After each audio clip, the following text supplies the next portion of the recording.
Bonjour, nous sommes le jeudi 29 juillet 2021. On est à 2 jours deux jours, de la fin du mois de juillet, en tout cas 2021. Et sachez que on a eu la pire année au niveau pluviométrie depuis 41 ans. On a eu voilà, un maximum de pluviométrie cette année-ci durant le cours du mois de juillet. D'ailleurs, on n'a pas connu un été pour ainsi dire. On n'a pas eu d'été du tout. C'était catastrophique au niveau, je veux dire même dans le bon sens du terme, puisqu'en fait on a eu quand même des inondations avec une quarantaine de victimes et d'innombrables dégâts matériels très lourds à supporter pour les personnes qui ont subi ce genre d'aléas climatiques. Donc cette année-ci, l'année 2021 est à oublier au niveau des affres de la mauvaise météo. Je vais faire une vidéo ici qui va concerner donc toujours dans le même élan que j'ai pu établir précédemment, l'élan qui va concerner euh, le produit mixte.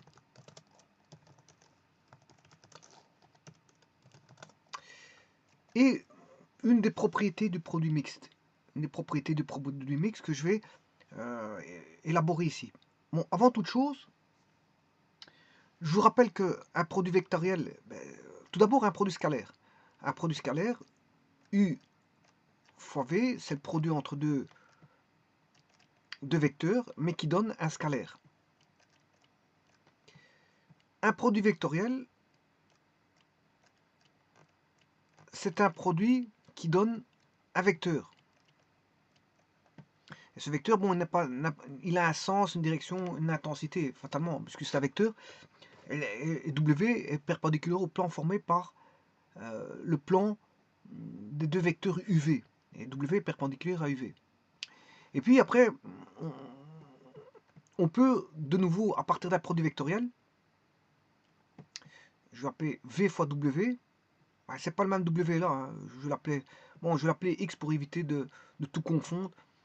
X fois Y, c'est un produit vectoriel. Eh bien, ceci, ça donne un vecteur. Mais si je multiplie par un produit, de nouveau par un produit scalaire, là, j'établis ce qu'on appelle un produit mixte. Donc je retombe de nouveau sur un réel. Donc le produit mixte est un réel. Donc, comme il introduit la notion de produit vectoriel en son sein, eh bien, ça veut dire que on aura un vecteur perpendiculaire au plan formé par le vecteur, dans ce cas-ci, xy. Bon. Alors, si je redéfinis mon produit vectoriel à l'aide de trois vecteurs UV, W, U, V, W font partie de l'ensemble des vecteurs. C'est un espace vectoriel en fait. V est un espace vectoriel. Il contient des vecteurs. Si je fais U fois V fois W, bien, là on a un vecteur. Si je fais V fois W,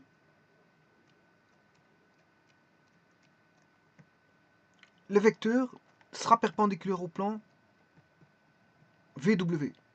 Et là, on doit définir un genre de trièdre. Enfin, oui, ici. Donc, le W, ici, enfin, le V fois W qui va donner, je sais pas moi, je peux l'appeler X. Ce X est perpendiculaire au plan formé par le vecteur VW. Alors, va-t-il être dans la direction du haut ou vers le bas? Bon, tout d'abord, V fois W, il y a un angle ici qui est inférieur à 180 degrés. Ça, c'est déjà une chose.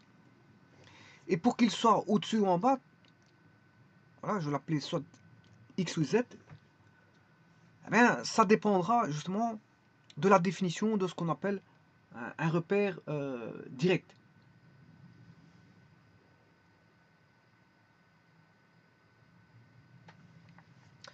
Alors, on a différentes manières mnémotechniques pour définir un repère direct.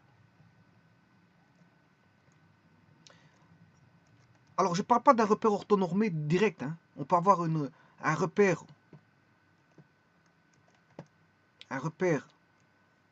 orthonormé direct.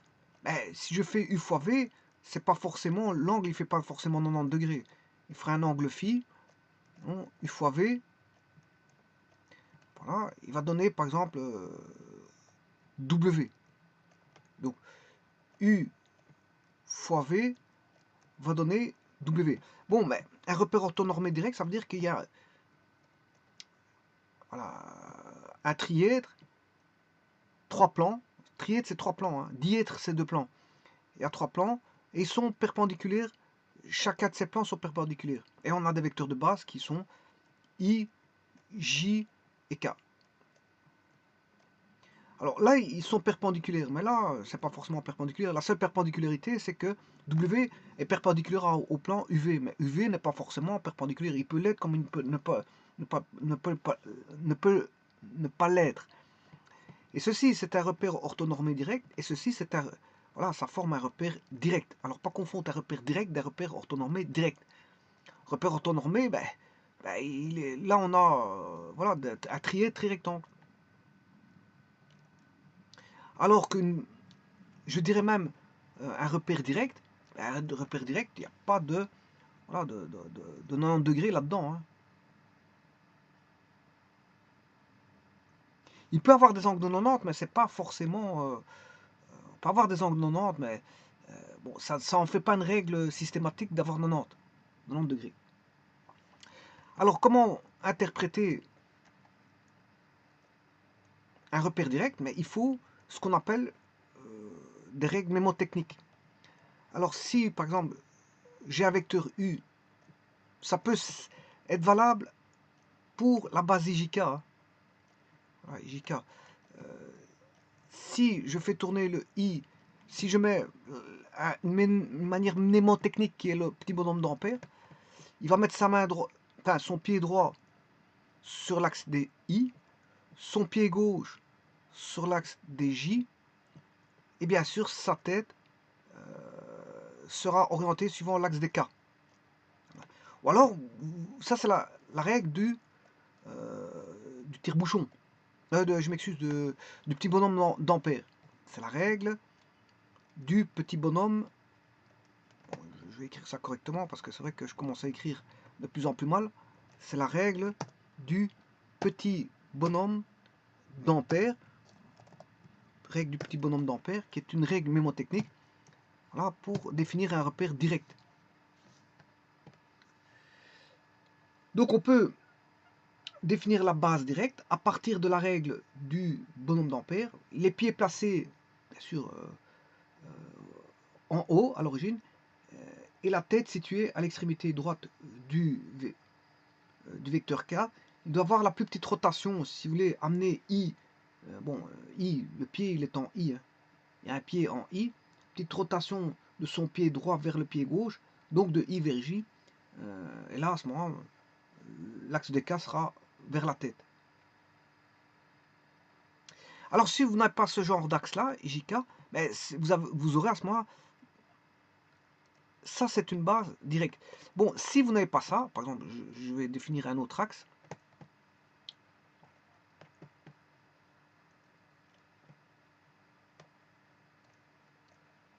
Bon, K, I,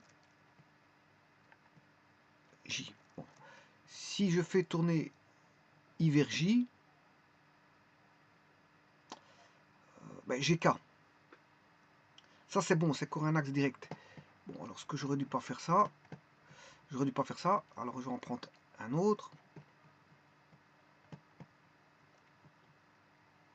J, I, voilà, là je fais tourner I, mais ici je crois que j'ai rien changé, donc il est toujours direct. Voilà, là je vais changer, je vais mettre J et I. Alors si je fais tourner I vers J, normalement le petit bonhomme d'ampère, il ira à l'autre côté. Donc là, il n'est pas direct. Cet axe-là n'est pas direct. C'est une base rétrograde. On dirait que c'est une base rétrograde. Elle n'est pas directe. Donc une base qui n'est pas directe est dite rétrograde. C'est pas une base directe, mais c'est une base rétrograde. Par contre, ici, c'est une base directe, mais c'est une base non rétrograde. Bon, j'ai appliqué la règle du petit bonhomme d'ampère. Maintenant, je peux appliquer la règle du tire-bouchon. Voilà, la règle du tire-bouchon. À ce moment-là, règle du tire-bouchon, je fais tourner un tire-bouchon dans le sens anti-horlogique, tire-bouchon étant vers le bas. Bien sûr, c'est un tire-bouchon standardisé. Il ne faut pas aller rechercher un tire-bouchon qui fait le sens inverse d'un standardisé. Alors, si on tourne dans le sens anti-horlogique, ben, l'axe des K va monter. Et donc là, par la règle du tire-bouchon, on sait voir qu'on a affaire à... par exemple, ici, si j'applique la règle du tire-bouchon, voilà, je vais aller de I vers J, de I vers J, ben, le tire-bouchon va ressortir. Donc il ne va pas donner quelque chose de sortant. Donc c'est bien une base rétrograde, donc une base qui n'est pas directe. Bon, et il existe toute une panoplie de règles comme ça, mnémotechniques. Il y a la règle de la main droite, la règle de la main droite. Alors la règle de la main droite, c'est par exemple, vous mettez le pouce en I, l'index sur J, ben vous devez avoir le majeur qui fait K. Alors vous pouvez adapter, alors on peut définir, alors les deux mains ne sont pas, il y a une symétrie entre les deux mains, mais c'est pas superposable, hein. Donc c'est chiral. Donc si vous devez faire la règle de la main gauche, ben, vous devez, pour qu'il soit, on va dire, un repère direct, il faut adapter. Hein. Il faut adapter. Vous n'aurez plus le pouce en I, puisqu'ici j'ai utilisé la main droite, l'index en J, et le majeur en K. Bon, je pourrais, par exemple, ça c'est la main droite, pouce,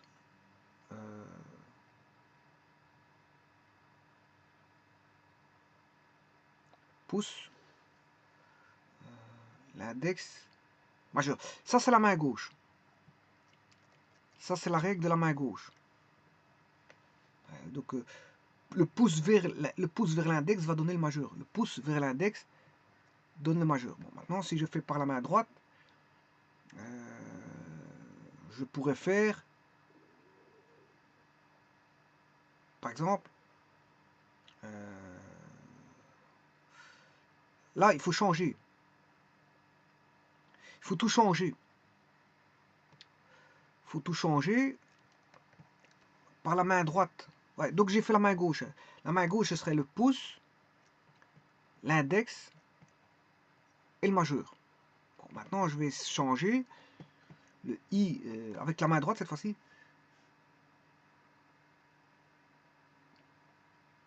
Avec la main droite.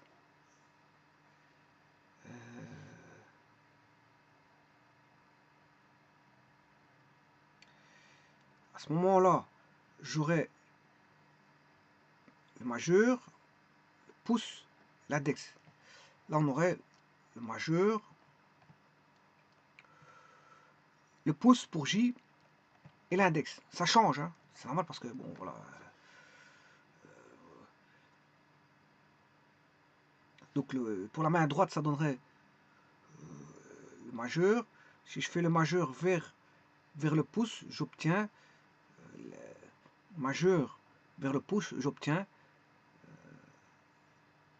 non, je m'excuse, c'est l'index. Je m'excuse. Le plus grand, c'est le... Non, oui, c'est ça, je me suis trompé. Je m'excuse. Pour la main gauche, Le I serait le majeur, ouais, je l'ai marqué, c'est ce que j'ai marqué. Le J serait le pouce, ouais, c'est ce que j'avais marqué, donc c'est bon. Et le K serait l'index. Voilà, donc il faut adapter les règles s'adaptent. Et ça, on utilise beaucoup ça dans les produits vectoriels, et notamment en électromagnétisme, puisqu'en fait on a des produits vectoriels, et donc il faut adapter, voilà, on a des vecteurs, hein, le champ magnétique, voilà, l'induction magnétique. Enfin, il y a quand même pas mal voilà, le flux étant un scalaire, mais en tout cas on a le champ magnétique H et l'induction magnétique B, dont on a la connaissance de la formule B égale mu H, et phi égale B fois S. Le flux égale, voilà, l'induction fois la surface, et B égale, l'induction est égale à, voilà, une perméabilité magnétique mu fois H. H qui est voilà, le champ magnétique ou l'excitation magnétique. Donc là, on aura des produits vectoriels, et donc là-bas il faudra aller voir la règle du tire-bouchon. Mais on a des règles du tire-bouchon aussi en électromagnétisme, hein, en électrostatique. Non, en électromagnétisme, je m'excuse. Ouais, voilà, voilà, quand on a des courants, champ chemin courant, voilà, champ chemin courant, la loi, la règle BLI, F égale la force magnétique égale à l'induction fois la longueur fois le courant, B fois L fois I, ben ça provient d'un produit vectoriel. Et c'est pour ça qu'il y a une règle des trois droits, soit de la main droite, soit de la main gauche. Vous pouvez appliquer aussi la règle du tire-bouchon ou la règle du petit bonhomme d'ampère. Tout ça, ça marche. Bon, et maintenant, il y a une autre définition. Je vais définir un repère droit et un repère gauche. Alors, qu'est-ce que c'est qu'un repère droit et qu'est-ce que c'est qu'un repère gauche? Bon, le repère droit, en fait, c'est un repère, c'est une base directe. Bon, c'est pas forcément 90 degrés ici, je vous le dis, c'est pas un repère autonormé.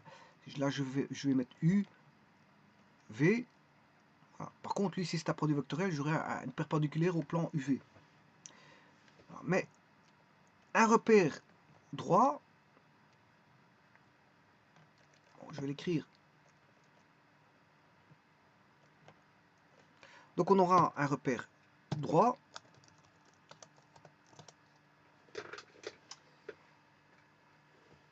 si on a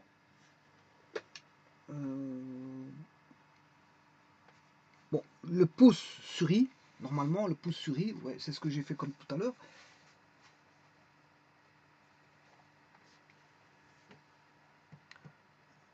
Le pouce, si je prends EJK,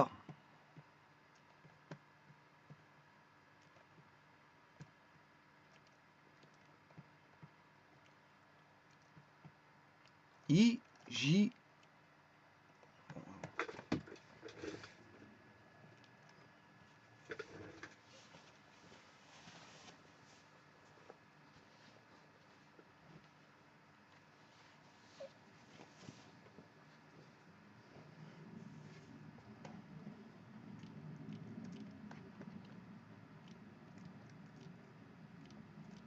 I, c'est le pouce,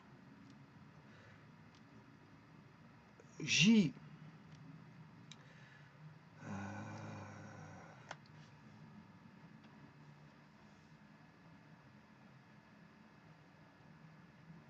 attention que c'est le pouce moins main droite, hein. Pouce, I,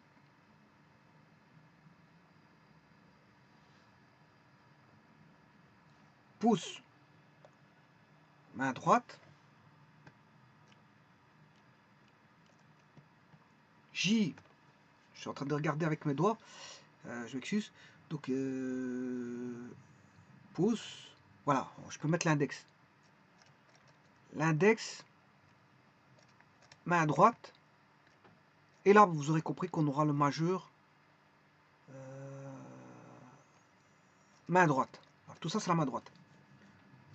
Voilà, donc, on aura le pouce. Là, quand on a ça, on a un repère direct, si vous voulez. Bon, c'est une façon de voir les choses avec la main droite. Et c'est ce qu'on appelle un repère droit. Donc, on a un repère droit.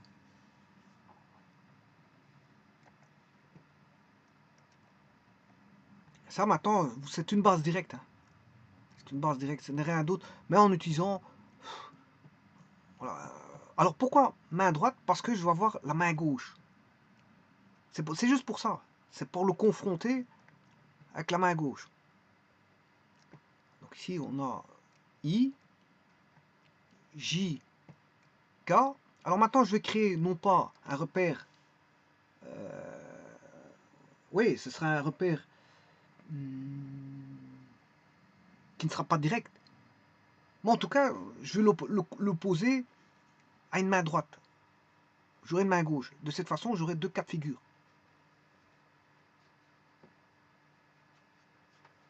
Donc, je disais tout à l'heure,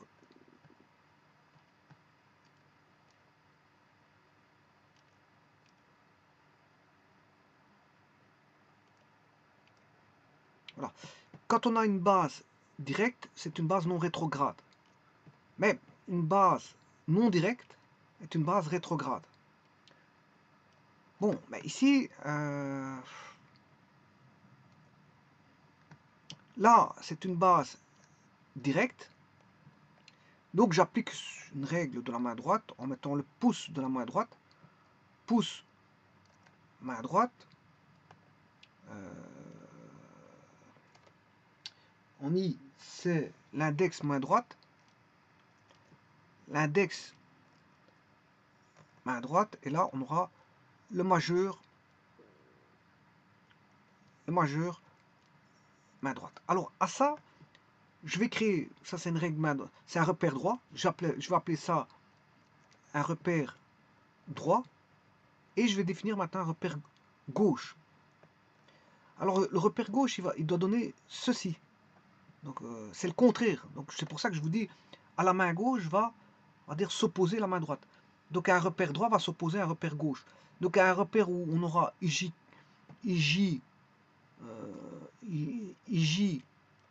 K vers le haut, on aura IJ, K vers le bas. K vers le bas, je vais appeler ça un repère gauche. Et ça va être applicable par la règle de la main. Enfin, par une règle où on aura le I qui est le pouce main gauche. Bon, il faut que j'essaye, hein, je m'excuse. Je dois essayer aussi pour voir si ça va aller.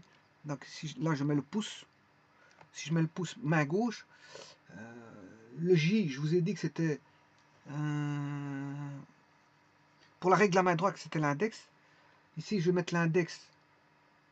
Voilà, c'est ça. C'est bon, ça marche. Là, j'ai l'index. Main gauche. Là, j'ai le pouce. Main gauche. Et vous aurez compris que là, vous aurez le majeur. Main gauche. Donc, c'est inversé. Hein. Il y a juste qu'une chose qui s'est inversée. Et c'est normal que ça s'inverse parce que je vous dis qu'une main, c'est chiral. C'est-à-dire qu'il y a un axe de symétrie, mais c'est pas superposable. Donc, on comprend que si j'applique une forme dans un sens avec trois doigts, mais je me retrouvais qu'un doigt vers le haut pour une main, et pour l'autre, pour les mêmes doigts, je me retrouvais qu'un doigt vers le bas. Parce que c'est pas superposable. Hein. Bon, si vous mettez vos mains en face l'un de l'autre, vous les juxtaposez, ben, le pouce et le pouce, et, bon, ils sont ensemble. Voilà, je vais vous montrer comment je mets mes mains. Autant que je sois aidé. Ah. Alors, là, j'ai le pouce. Main gauche, bien sûr. Hein. c'est le pouce main gauche. Le pouce. Alors, vient ensuite un doigt qui fait ça. Ça, c'est l'index.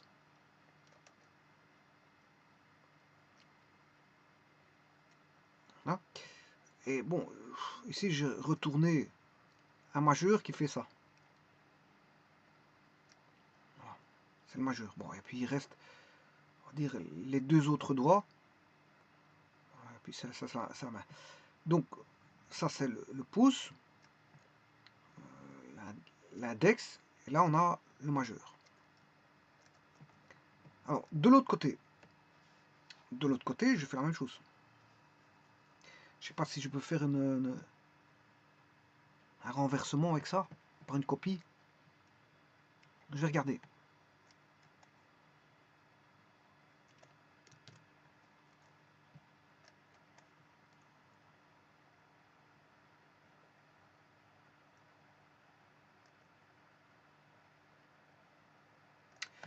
Bon, alors, c'est pas ça. Bah, je vais redessiner, c'est pas un problème. Pour ça, il faut que je mette le pouce.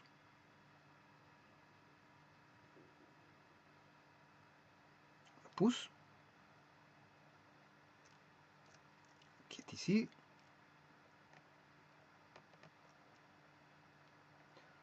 Ensuite vient l'index.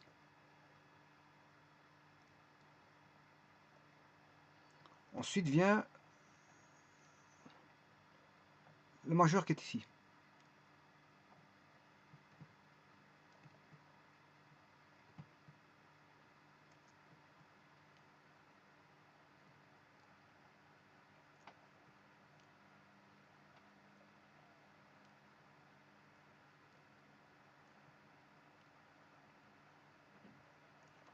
Bon, si...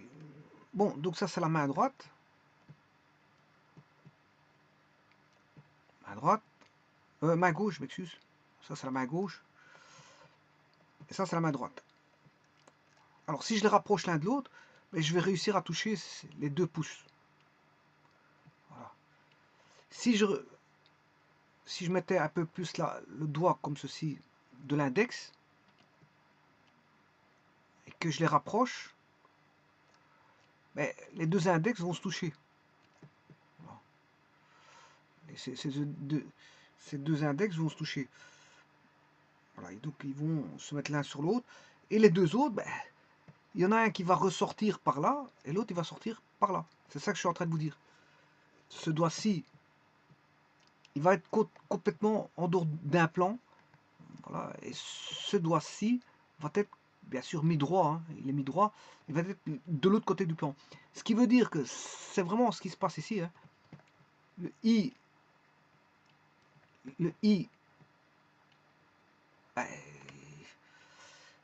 ça va être la même chose. Le J et le J, ça va être la même chose, mais il y en a un qui, au niveau du K, il y en a un qui va sortir et l'autre il va rentrer. Donc voilà définir un repère droit et un repère gauche. Alors vous allez me dire qu'est-ce que je vais faire avec ça. C'est au niveau des propriétés du produit mixte. Vous allez voir, ça va être magique. Alors je vais définir le produit mixte, bien sûr, U, produit scalaire, V, produit vectoriel, W. Voilà. Et je suppose, par hypothèse, je suppose que c'est un repère droit. C'est un repère droit. Par hypothèse, hein, j'aurais pu prendre repère gauche. Alors il faut tout inverser après. Enfin, quand il y a inversion, parce qu'il n'y a pas toujours inversion. Alors, je vous rappelle que le produit mixte, ben, U, il a composante U1, U2, U3, V, composante V1, V2, V3, et W, W1, W2, W3. Voilà. Si on calcule ça, ben c'est un scalaire, parce que Voilà, il n'y a pas de vecteur dedans, hein. C'est pas un déterminant vectoriel, c'est un déterminant scalaire. Il n'y a que des scalaires dedans. J'ai pas de vecteur. Contrairement au produit vectoriel, j'ai des vecteurs dedans. Ça, c'est l'expression du produit mix. Le produit mix, c'est ça. Donc je calcule le déterminant. Et voilà, j'ai le produit mix de UVW. Voilà. Alors, bon, s'il n'y a pas d'ambiguïté possible, je peux dire que, bon, c'est un repère droit, je vous rappelle, hein. Je l'ai pris repère droit, j'aurais pu prendre repère gauche, voilà. Je l'ai pris repère droit. C'est par hypothèse. Alors, s'il n'y a pas d'ambiguïté, je peux noter U, V, W. S'il n'y a pas d'ambiguïté, ça veut dire que c'est U fois U produit scalaire, V avec W. C'est l'écriture que vous avez là. Et bien maintenant, je vais faire toutes les possibilités d'inversion, de permutation. Et vous allez bien voir que le produit mix ne va pas changer pour certains, et pour d'autres, un repère droit va devenir un repère gauche. Regardez bien.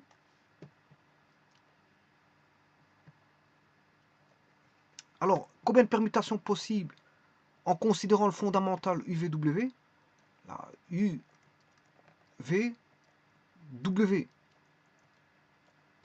Eh bien, ça, c'est bien sûr, c'est U, produit scalaire, V par W. Alors, si je fais une inversion, U, W, V. Là, c'est une inversion. Ben, si j'ai pris un repère droit ici, s'il était gauche, ben, là, il va rester repère gauche. Ben, ici, bon, là, il est repère droit. Il va rester repère droit. Parce que il va devenir repère gauche. Pourquoi? Parce qu'il n'y a qu'une seule permutation. Et une seule permutation, ben, ça va donner un moins. C'est moins, voilà, moins U produit scalaire V fois W fois V. Vous devez mettre un moins pour que ce soit égal à UVW. Parce qu'il est repère gauche, hein, il n'y a qu'une seule permutation. Alors maintenant, si je fais... je vais mettre V, V,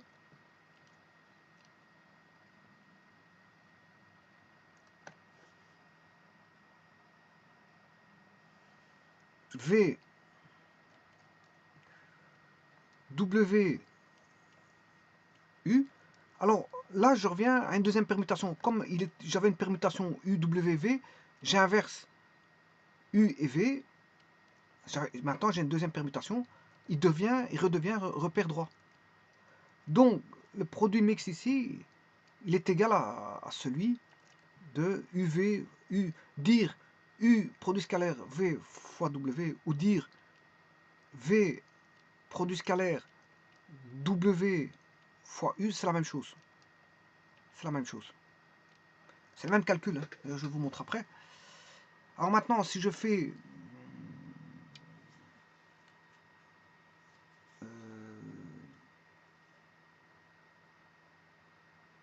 VUW, là, à ce moment, il faut que j'inverse encore une fois WU. Donc on aura une inversion en plus. Donc ça fait 3. 3, donc là, c'est impair, nombre d'inversions impair. Donc il redevient un repère gauche. Repère gauche, donc c'est moins V produit scalaire U produit vectoriel W. Bon, il y en a encore deux autres, hein, parce que il en reste encore deux autres. À moins que je sache les mettre en réduisant. Je vais essayer de réduire.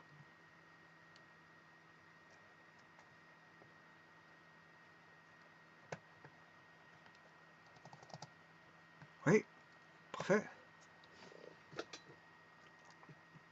Alors vous aurez compris qu'il y aura W, W. Alors à partir de W, je peux avoir U, V, et W, VU.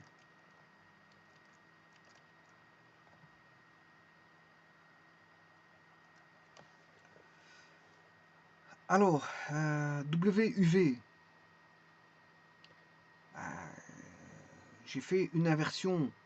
Pour avoir W, UV, j'ai inversé UW. Et puis j'inverse UV. Donc j'ai deux inversions. Deux inversions, c'est positif. Ça donne un repère droit. Donc W, UV est un repère droit. C'est W, produit scalaire, U fois V. Alors, l'autre, VU, ben, là c'est un repère gauche, parce que, ben, donc il y aura trois repères gauche et deux repères droits si vous voulez. Enfin, avec UVW qui est le fondamental, on aura trois repères droits. On a trois repères droits et trois repères gauche à partir du fondamental. Voilà, trois repères droits et trois repères gauche. Mais à partir de UVW, si je considère à partir du repère droit, bon maintenant il faut tout inverser. Si j'avais pris UVW repère gauche, hein. Si je prends UVW repère gauche, ben UWV est un repère droit, VWU est un repère gauche, VUW est un repère droit, WUV est un repère gauche et WVU est un repère droit. Il faut inverser et prendre les signes, remettre les signes négatifs quand c'est un repère gauche et positif quand c'est un repère droit. Donc celui-ci c'est produit scalaire V fois U.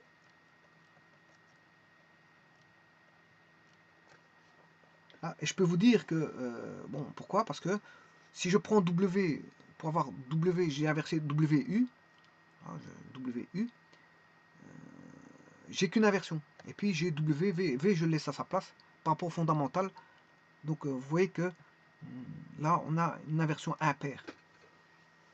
Donc ce sont des permutations circulaires, et dans ces permutations circulaires, on peut avoir soit une permutation paire, ou une permutation impaire. Et c'est ce qui va donner un repère droit ou un repère gauche en fonction de la définition de UVW, s'il est repère droit ou repère gauche. Bon, alors maintenant, comment voir ça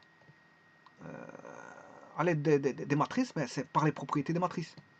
Je prends cette matrice-ci, ça c'est UVW, considéré comme repère droit.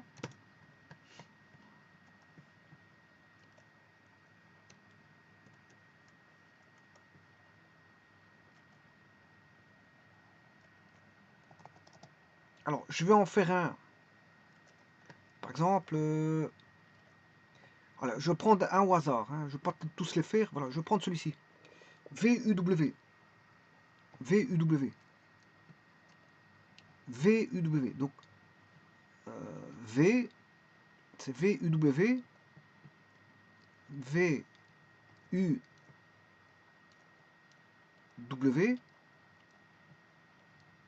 Voilà. Alors, ça va être, il y a un moins parce que ça va être un repère gauche, puisque celui-ci est considéré comme repère droit. Alors, comment est-ce qu'on fait? Mais j'inverse.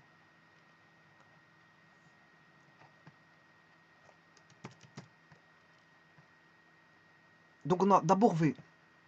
V.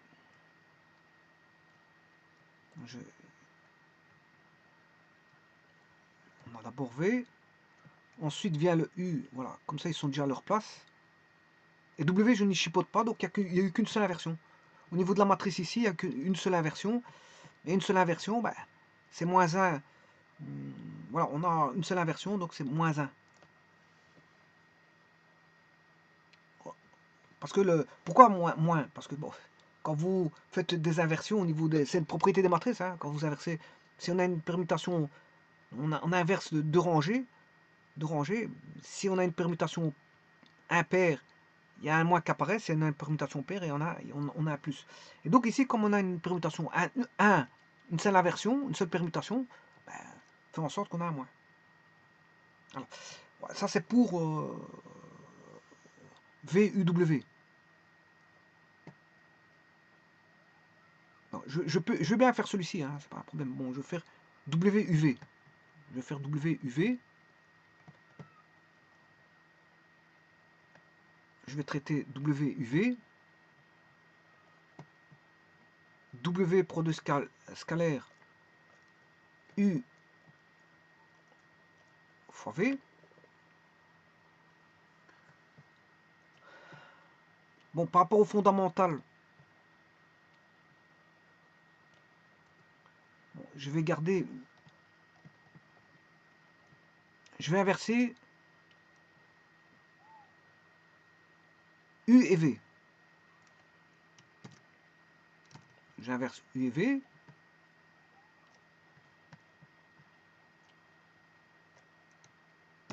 C'est une permutation. L'autre ne bouge pas.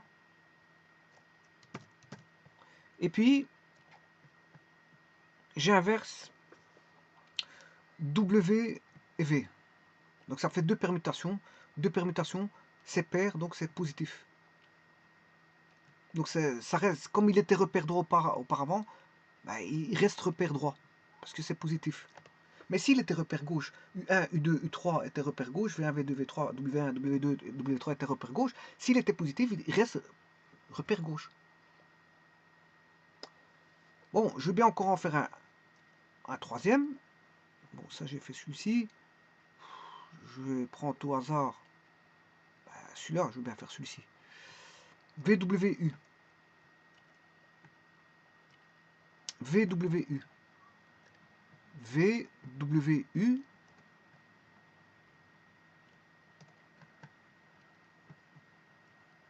VWU.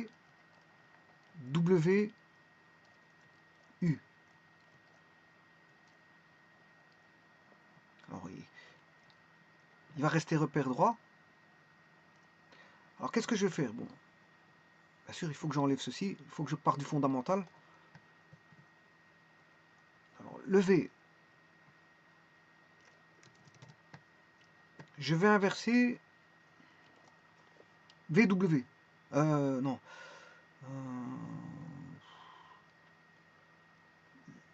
Le U. Oui, j'ai inversé le U et le W. Ça fait une inversion. U. W.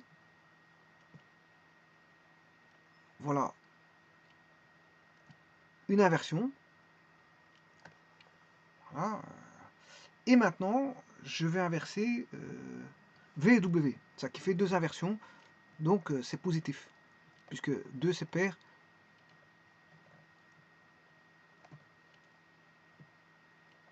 Et donc, s'il était repère droit, et c'est le cas ici, si celui-ci est repère droit, eh bien, celui-ci c'est la même valeur, hein, il reste repère droit, et c'est les mêmes valeurs. Hein. Bon, si vous calculez ce déterminant, il vaudra M, et si vous ce déterminant-là, il vaudra M. Alors, qu'est-ce que ça veut dire repère droit, repère gauche? Ça veut dire qu'ils sont opposés. Hein. Voilà, le résultat, ils seront opposés. Voilà. Si vous avez d'un côté un repère droit et de l'autre côté un repère gauche, ils sont opposés, c'est juste ça. C'est ce que ça veut dire. Donc il y a un signe moins.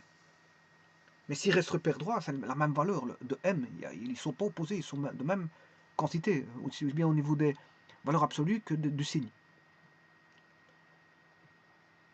Alors maintenant, je vais faire le dernier. Voilà, par exemple celui-ci, repère gauche, WVU, WVU. Et je terminerai la vidéo avec ça, WVU.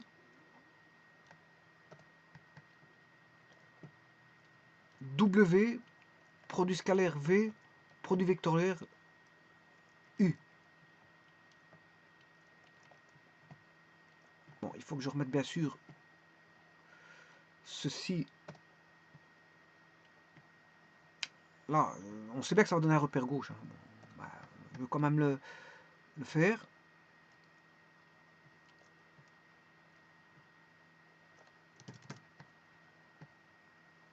Alors, je vais inverser.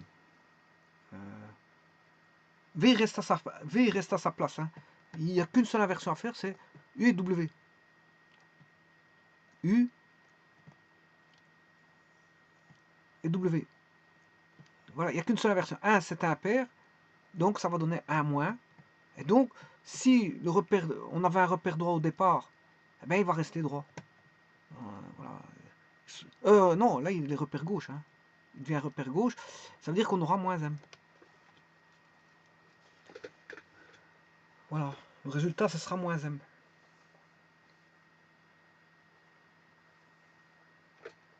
Alors, ce qui veut dire qu'une permutation circulaire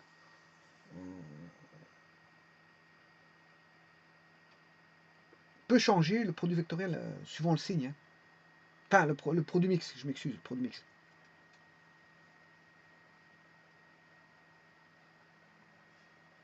Donc il suffit de changer deux vecteurs entre eux. Si je change deux vecteurs, comme on n'a qu'une seule inversion en changeant de vecteurs entre eux, eh bien là le signe change. Par contre, si je change trois vecteurs entre eux, trois vecteurs, ça veut dire deux permutations.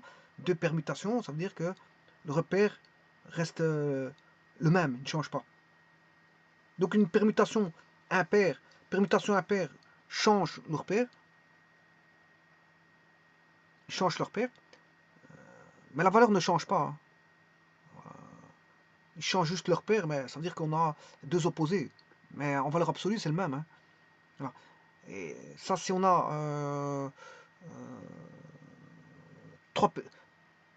trois si on a une permutation circulaire de trois vecteurs, c'est-à-dire on a deux inversions c'est pair, et donc ça reste la même chose. Ça reste la même chose. Là, si on a un repère direct au départ, ben on restera avec un repère droit au départ, on aura un repère droit en finalité. Et un repère droit, c'est un repère direct, hein. Voilà. Qui est non rétrograde. Maintenant, si on a une permutation circulaire de deux vecteurs, c'est-à-dire qu'on n'a fait qu'une seule inversion, à ce moment-là, on a un changement de signe, et donc le repère change. On n'a plus un repère droit, mais un repère gauche. Mais en valeur absolue, ça reste la même chose, hein. C'est juste au niveau du signe et du repère, donc du repère, hein. Voilà, et ceci constitue une des propriétés du produit mixte. Donc il faut définir ce qu'est un repère droit à la base et un repère gauche. Une fois que vous avez défini un repère droit, l'existence d'un repère droit qui est une base directe, ben, on peut définir voilà, celui qui va donner l'opposé, le cas dans le sens inverse du repère droit ou du repère de la base directe. Ben, on peut définir l'opposé de K. Pour le même IJ, un opposé de K, ben, je peux le définir en tant que repère gauche. Et j'oppose un repère droit par rapport à un repère gauche. Alors je sais comment sera situé le repère dans, dans le calcul du produit mixte. Au travers des permutations circulaires, parce qu'il y aura 6 permutations circulaires possibles, hein. Donc connaissant UVW, ben, je peux trouver tout le reste, hein. Tout le reste, si UVW est un repère droit ou direct, une base directe, ben, tout le restant, je sais les déterminer voilà, par les permutations circulaires, hein, sans aucun problème.